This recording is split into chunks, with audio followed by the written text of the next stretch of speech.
தமிழ் புத்தாண்டு பலன்கள் எப்படி இருக்க போகுது அப்படிங்கறத பத்தி இத தொடர்ச்சியா நம்ம பார்க்க போறோம். அப்ப தமிழ் புத்தாண்டு அப்படின்னு எடுத்துக்கிட்டோம்னா இதுவரையும் பார்த்தோம் அப்படின்னா சோபகிருது வருடம் இருந்து வந்தது. இப்ப பார்த்தோம்னா குரோதி வருடம் அப்படிங்கிறது ஆரம்பிக்க போகுது. சித்திரை 1ஆம் தேதி குரோதி வருடம் ஆரம்பிக்க போகுது. 37 அதாவது 1ல இருந்து 60 வருடங்கள் தமிழ் வருடங்கள் இருக்குது. 60 வருடங்கள்ல 37வது வருடம் தான் சோபகிருது வருடம். அதோட முடிவு பாத்தீங்கன்னா பங்குனி மாதத்தோட முடிஞ்சு சித்திரை மாதம் பாத்தீங்கன்னா அடுத்து 38வது வருடமான குரோதி வருடம் ஆரம்பமாகுது. இந்த குரோதி வருடத்துல என்ன மாதிரி சிறப்புகள் இருக்கு, என்ன மாதிரி விஷயங்கள் நல்லா இருக்கும் அப்படின்னு பார்த்தோம் அப்படின்னா பஞ்சாங்க அடிப்படையில நம்ம பார்க்கையில குரோதி வருடத்துல பார்த்தோம்னா பெண்களுக்கு ரொம்ப அமோகமான வளர்ச்சி இருக்குது. தங்கம் விலை ஏற்றம் அப்படிங்கிறது ரொம்ப தங்கம் சார்ந்த விஷயங்கள் எல்லாமே ஒரு அமோகமான வெற்றி அடையக்கூடிய காலகட்டமா இந்த குரோதி வருடம் இருக்குது. அது இல்லாம டெக்னாலஜி துறைகள், ஆர்டிபிஷியல் இன்டெலிஜென்ஸ் அப்படின்னு சொல்லக்கூடிய டெக்னாலஜி, கணினி துறைகள், கம்ப்யூட்டர் துறைகள் எல்லாம் பாத்தீங்கன்னா ஒரு பிரம்மாண்ட வளர்ச்சியை சந்திக்கக்கூடிய ஒரு அருமையான வருடமாக இந்த வருடம் இருக்குது. என்ன மாதிரி விஷயங்கள் இந்த வருடங்கள் சிறப்பு இல்லாம இருக்குது அப்படின்னு பார்த்தோம் அப்படின்னு கேட்டீங்கன்னாக்க இந்த வருடத்தை பொறுத்தளவுல என்ன மாதிரி இருக்குன்னா தொழிலாளர் போராட்டங்கள் அப்படிங்கிறது விஷயங்கள்லாம் இருக்க போகுது. அதே போல பாத்தீங்கன்னா தீவிரவாதங்கள், நிலநடுக்கம், தேவையில்லாத நேரத்துல அதிகப்படியான மழை, தேவைப்படுற நேரத்துல மழை இல்லாம போறது, இந்த மாதிரி விஷயங்கள்லாம் இருக்குது. அது இல்லாம பார்த்தோம் அப்படின்னு கேட்டீங்கன்னாக்க வேற பாத்தீங்கன்னா அரசியல் துறையில இருக்கவங்களுக்கு போதுமான அளவுல ஒரு வரவேற்பு இல்லாத நிலை, பதவிகள் பாத்தீங்கன்னா இந்த காலகட்டத்துல பறிபோகக்கூடிய சூழ்நிலைகள், உயர் பதவியில இருக்கவங்களுக்கு ஒரு கடுமையான சிக்கல்கள், இந்த மாதிரி விஷயங்கள்லாம் இந்த குரோதி வருடத்துல ஏற்படுது. இந்த குரோதி வருடத்தை பொறுத்தவரையில தலைமை பொறுப்புல இருக்கிறவங்க அவங்களுக்கு, ஆட்சியாளர்களுக்கு கெட்ட பெயர், இந்த மாதிரி விஷயங்கள்லாம் நடக்கக்கூடிய ஒரு விஷயங்களாக இந்த விஷயம் இருக்கு. விளையாட்டுத்துறை, அதே போல வாகன விபத்துக்கள், இந்த மாதிரி விஷயங்கள்லாம் ரொம்ப கவனமா இருக்க வேண்டிய வருடமாக இந்த குரோதி வருடம் அப்படிங்கிறது அமையுது. குரோதி வருடத்தை பொறுத்தவரையில செவ்வாய் தான் பாத்தீங்கன்னாக்க ராஜாவாக வந்திருக்கிறாரு. அது மட்டும் இல்லாம சனி பகவான் மந்திரியா இருக்கிறார். அப்ப இந்த காலகட்டம் பாத்தீங்க அப்படின்னா மிகச்சிறந்த பலன்களை ஒவ்வொரு ராசிக்கும் இந்த காலகட்டத்துல இந்த குரோதி வருடத்துல சிறப்பு ஒரு தனி சிறப்பான பலன்கள் இந்த வருடத்துல உண்டு. அதை நம்ம தொடர்ச்சியா உங்க ராசிக்கு எப்படி இருக்கும் அப்படிங்கிறத இப்ப பார்க்கலாம். கும்பராசினியர்களுக்கு இந்த தமிழ் புத்தாண்டு எப்படி இருக்க போகுது அப்படிங்கிறத பாக்குறோம். கும்பராசியை பொறுத்தவரையில ராசிநாதன் பாத்தீங்கன்னா ராசிலேயே ஆட்சி பெற்று கம்பீரமா அமர்ந்திருக்கிறார். அது மட்டும் இல்லாம 4ஆம் இடத்துல குரு வர்றார். 3ஆம் இடத்துல இருந்து வந்த குரு, மறைவு ஸ்தானத்துல இருந்து வந்த குரு சித்திரை மாதம் பாத்தீங்கன்னாக்க 18ஆம் தேதி மே 1 எங்க வர்றார் அப்படின்னா 4ஆம் இடத்துல, அதாவது ரிஷபராசியில பயிற்சி ஆகுறார். இப்படிப்பட்ட அமைப்பு எப்படி இருக்கு? 2ல் இருக்க ராகு, ஆமா, அது மட்டும் இல்லாம 8ல் இருக்கிற கேது. இந்த அமைப்பு கும்பராசினியர்களுக்கு எப்படிப்பட்ட மாற்றத்தை, முன்னேற்றத்தை தரப்போகுது அப்படிங்கிறத பார்ப்போம். அந்த வகையில பார்த்தோம் அப்படின்னு கேட்டீங்கன்னாக்க 4ல் இருக்கிற குரு பாத்தீங்கன்னாக்க உங்களுக்கு ரொம்ப அருமையான விஷயத்தை தரப்போறார். மரியாதை அப்படிங்கிறது ரொம்ப அதிகமா நீங்க போற இடங்கள்லாம் கிடைக்க போகுது. 4ஆம் இடம் தான் மதிப்பு, மரியாதை எல்லாம் அதிகமா கிடைக்கிறது. வாங்க வாங்க அப்படின்னு கூப்பிடுறது, திடீர்னு உயர்ந்த இடத்துல தன்னை உட்கார வைக்கிறது, ஆமா, தனக்கு நிகரா மதிக்கிறது, ஆமா, மதிப்பு மரியாதை அப்படிங்கிறது 4ஆம் இடம். அப்ப என்ன நடக்க போகுது? கும்பராசினியர்களுக்கு மதிப்பு மரியாதை அதிகரிக்க போகுது. ஆமா, போற இடங்கள்லாம் பாத்தீங்கன்னா ரொம்ப இதனால இல்லாத அளவுக்கு இப்ப கொஞ்சம் அதிகமா மதிப்பு மரியாதைகள் இருக்கும். ஆமா, அது இல்லாம படிச்சுக்கிட்டு இருக்க குழந்தைகளுக்கு என்ன நடக்கும் அப்படின்னு பாத்தீங்கன்னா உயர்கல்வி படிக்கிறது அப்படிங்கிறது ரொம்ப அருமையா அமையுங்க. நினைச்ச காலேஜ்ல நினைச்ச மாதிரி நல்ல படிப்பு, உயர்கல்வி அப்படிங்கிறது ரொம்ப சிறப்பாகவே அமையக்கூடிய காலகட்டமா இந்த காலகட்டம் இருக்குது. ஆமா, அதை பயன்படுத்திக்கங்க. அடுத்து பார்த்தோம்னா கும்பராசிக்கு வேற என்ன விஷயங்கள்லாம் இருக்குது அப்படின்னு பார்த்தோம் அப்படின்னா கும்பராசியை பொறுத்தவரை 2ஆம் இடத்து ராகு, திடீர்னு ஒரு பெரிய பணம் கிடைக்கும். 8ஆம் இடத்து கேது, அப்ப திடீர் பண வரவு வரும்.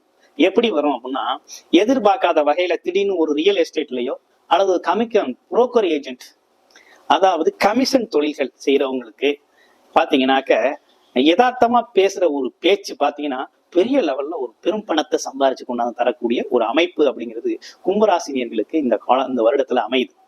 ஆமா, எதிர்பாராத விதமா ஏதோ ஒரு விஷயம் செய்ய போய் ஒரு மிகப்பெரிய வருமானம் வரும். இது பேச்சின் மூலமா தான் வரும்.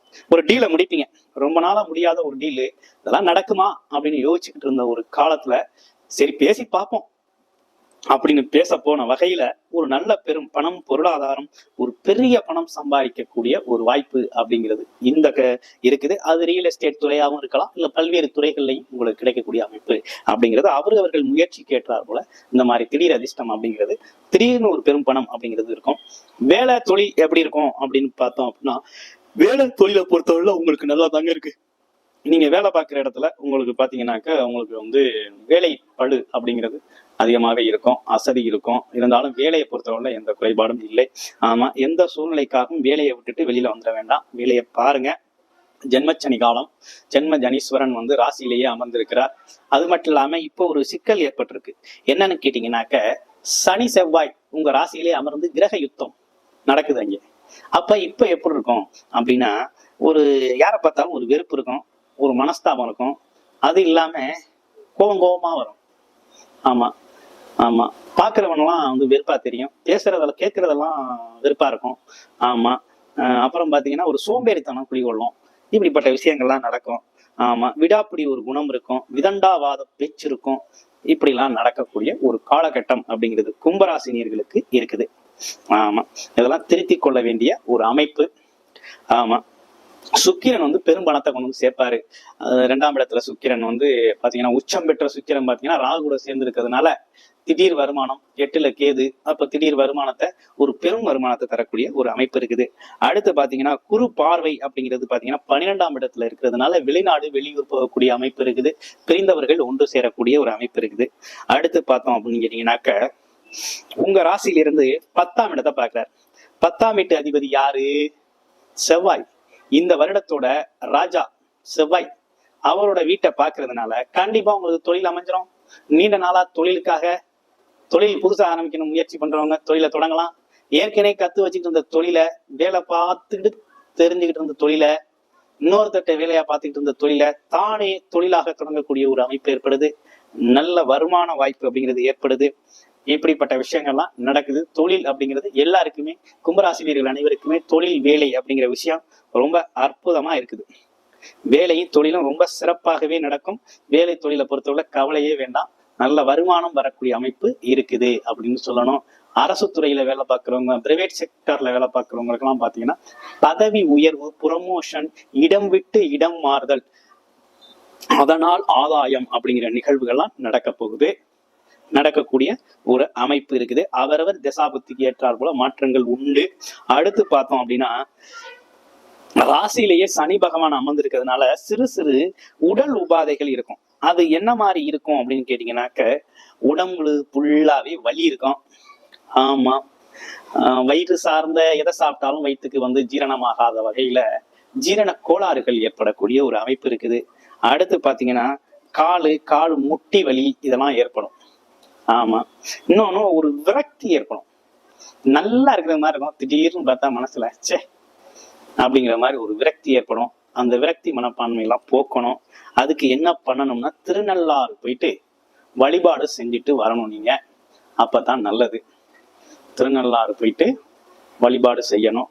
வாரம் தோறும் ஆஞ்சநேயர் வழிபாடு சனிக்கிழமைகள்ல செய்யணும். செஞ்சுக்கிட்டே வந்தீங்க அப்படின்னா உங்களுக்கு இந்த பாதிப்பு, இந்த உடல் சார்ந்த, மனம் சார்ந்த உடல் உபாதைகள் எதுவும் வராம ஆரோக்கியமாக இருக்கக்கூடிய ஒரு அமைப்பு, மனநிலையிலும் உடல் நிலையிலும் ஆரோக்கியம் மேம்படக்கூடிய ஒரு அமைப்பு ஏற்படும். பொன் பொருளாதாரத்தை பொறுத்த வகையில் ஒரு நல்ல முன்னேற்றம் உண்டு. வேலை இல்லாதவர்களுக்கு வேலை கிடைக்கும், திருமணம் ஆகாதவர்களுக்கு திருமணம் நடக்கக்கூடிய ஒரு காலகட்டமாக இந்த காலகட்டம் அமையும். 4ஆம் இடம் சுகஸ்தானம். அங்கிருந்து பாத்தீங்கன்னாக்க உங்களோட 11ஆம் இடத்தை 10ஆம் இடத்தை பார்க்கணும், தொழில் விருத்தி அடையக்கூடிய வாய்ப்புகள் எல்லாம் உண்டு. ஆமா, நல்ல வருமானம், நல்ல வேலை, ஆமா அப்படிங்கிறது ரொம்ப சிறப்பாகவே இருக்குது அப்படின்னு சொல்லணும். அடுத்து பாத்தீங்கன்னா நட்சத்திர பலன்கள் பாக்குறோம். அந்த வகையில பார்த்தோம்னா கும்பராசிக்கு அவிட்ட நட்சத்திரம் என்ன மாதிரி பலன்களை கொடுக்குது அப்படின்னு பாத்தீங்கன்னா, இந்த வருடத்தோட ராஜா வந்து செவ்வாய் பகவானா இருக்கிறதுனால அவிட்ட நட்சத்திரத்துக்கு பாத்தீங்கன்னா ஒரு நல்ல முன்னேற்றமான பலன்களே உண்டு. தொழில் அமையும், நல்ல வருமானம் வீர்த்தி அடையும். அற்புதமான சில நிகழ்வுகள் இந்த வருடத்துல உங்களுக்கு நடக்குது. அடுத்த கட்ட முன்னேற்றம் அப்படிங்கிறது ஏற்படும். சதய நட்சத்திரத்தை பொறுத்தவரை எப்படி இருக்கு அப்படின்னு பார்த்தோம்னாக்க, சதய நட்சத்திரத்தை பொறுத்தவரை திடீர் ஆதாயம், திடீர் பணவரவு. ஆமா, அது மட்டும் இல்லாம குழந்தைகளால் உங்களுக்கு மிகப்பெரிய மகிழ்ச்சி ஏற்படக்கூடிய வாய்ப்பு இருக்கு. குடும்பத்துல மிகப்பெரிய மகிழ்ச்சி, சந்தோஷம் நிலவக்கூடிய பொன் பொருள் ஆதாய சேர்க்கை உண்டு. ஆமா, அது மட்டும் இல்லாம பாத்தீங்க அப்படின்னா குடும்ப உறுப்பினருக்கு தேவையான உதவிகளை செய்யக்கூடிய ஒரு அமைப்பு இருக்குது. திடீர் அதிர்ஷ்டம் அப்படிங்கிற ஒரு விஷயம் ஏற்படக்கூடிய ஒரு அமைப்பு இருக்கு. பூரட்டாதி நட்சத்திரத்துக்கு எப்படி இருக்கு அப்படின்னு பார்த்தோம் அப்படின்னு கேட்டீங்கன்னாக்க, பூரட்டாதி நட்சத்திரத்தை பொறுத்த வகையில நல்ல மதிப்பு மரியாதை உயரக்கூடிய காலகட்டமா இருக்கு. செல்வ செழிப்பு அப்படிங்கிறது இந்த காலத்துல இருக்கும். வேலை பார்க்குற இடத்துல நல்ல ப்ரொமோஷன் கிடைக்கும், வேலையில் அங்கீகாரம் கிடைக்கும். ஆமா, இப்படிப்பட்ட விஷயங்கள்லாம் ரொம்ப அற்புதமாக அமைந்துள்ளது கும்பராசினியர்களுக்கு. ஆக மொத்தத்துல கும்பராசினியர்கள் பார்த்த வகையில பொன் பொருளாதார சேர்க்கை அப்படிங்கிறது ரொம்ப சிறப்பாகவே இருக்கு. வருமானம் சார்ந்த துறைகள் நல்லா இருக்குது. குடும்பம் சார்ந்த விஷயங்கள்ல, அது மட்டும் இல்லாம உடல் ஆரோக்கியம் சார்ந்த விஷயங்கள்ல கொஞ்சம் கவனம் செலுத்த வேண்டியவர்களாக நீங்கள் இருக்கிறீர்கள். அது மட்டும் இல்லைங்க, நீங்க செய்ய வேண்டிய பரிகாரம் அப்படின்னு பார்த்தோம்னாக்க, வாரம் தோறும் சனிக்கிழமைகள்ல பாத்தீங்கன்னாக்க ஆஞ்சநேயர் வழிபாடை அந்த சனி பயிற்சி ஆகும் வரை நீங்க வழிபாடு செய்யணும். ஆமா, வருடத்தில் ஒரு முறையாவது நீங்க திருநள்ளாறு போயிட்டு வரணும். போயிட்டு வந்தீங்க அப்படின்னா இந்த விஷயங்கள்லாம் உங்களுக்கு பரிபூரணமாக நல்ல அருள் கிடைக்கும். அருளால உங்களுக்கு நல்ல விதமான மாற்றங்களும் முன்னேற்றங்களும் கிடைக்கக்கூடிய விஷயமாக அமையும். இப்ப இந்த தமிழ் புத்தாண்டை பொறுத்த வகையில பார்த்தோம் அப்படின்னு கேட்டீங்கன்னா, கும்பராசிக்கு ஒரு நல்ல அருமையான முன்னேற்றம் தரக்கூடிய அமைப்பு கொண்ட புத்தாண்டாகவே அமைஞ்சிருக்குது. ஆமா, கும்பராசிக்கு நமது தமிழ் புத்தாண்டு நல்வாழ்த்து.